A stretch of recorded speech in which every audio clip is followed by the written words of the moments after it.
Yeah. And she was. Old Jane Hilton told me, said, I've been working on that yard all my life. And I said, not yet, you ain't, Jane. Okay, I'll just track it up for you. Okay, Leona. I went to visit Betty, and she was cooking. And she had one on her hip, and she put a diaper on it. She diapered that. And I said, I can't believe I saw you diaper that baby on your hip. She says, I can diaper him anywhere, anytime, anyway. You have this many, you can put the diaper on. And she did, just perfect with the diaper. And then we went up there to visit, and Eric's daddy and Kenneth went off somewhere to do something, and so I said, Kenneth will probably shoot Eric's daddy. And so when they came back, you were little and you looked out the door and you said, no, he didn't shoot. You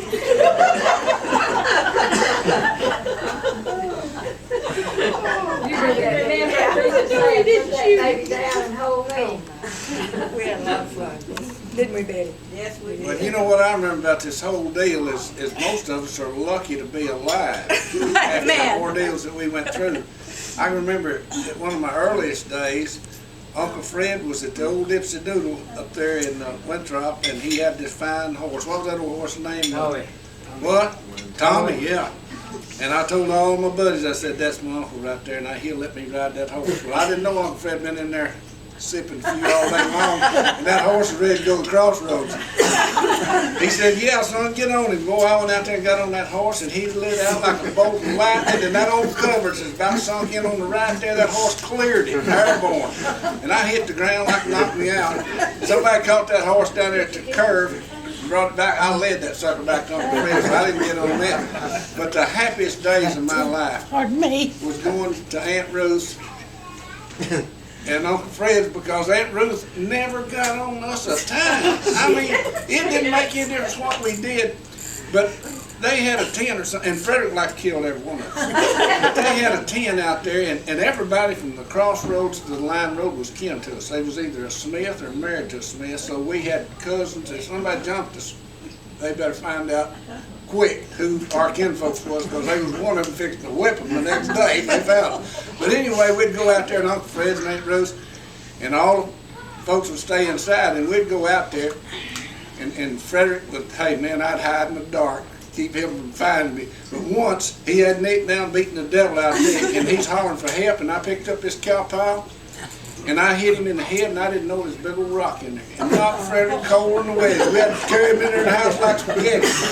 But you know, as we went on growing up, Frederick would do things like, you remember old James Benton Smith? He don't ever come to reunions, and I think it's because that piece of tin Frederick put him on and hung that stump, and it told him, he went there and poured indoor red out there. Like, Dale was over there with him, but he was on the front, and it saved his life, because he just fell off right there.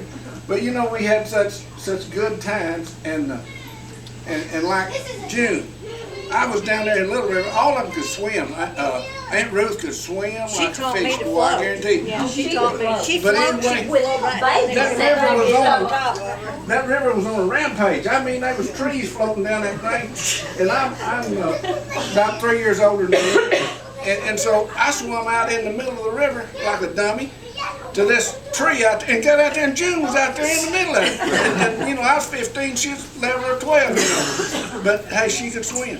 But you know, we did things like that, and I'm thinking of the danger of it. Well, when we got to be teenagers, we had this little old cabin.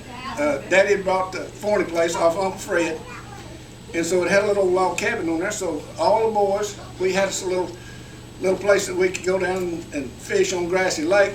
But we got all the girls, and they was going to cook us a dinner. Betty, Leona, I think Frida was there, and Mary Jo Cloudus, and you know, it was all the girls in town. It was a whole bunch Mary of Jo wasn't there. She wasn't there? It was me and Betty. We went down there to clean that nasty cabin up. Because he took us somewhere, and we had to clean that nasty cabin up. But we had to go cook too, because we was trying to start this fire in this wooden stove. And Alfred Ray Morgan was really the sanest one of all of us. And Wayne Wright took a bottle of gasoline and poured in there on this, on them fumes, and that thing went off to the ceiling, and he dropped it in the floor, and the whole floor caught on fire. And when he did, old Alfred Ray picked it up and handed me this flaming bottle of gas, and everybody's trying to put the floor out, and I said, well, will this blow up? And nobody would answer me. Well, I looked, and there was a door there, and another door, so I ran back in through that thing, and I slung a strip across Betty's back and hit Leon in the back with that bottle.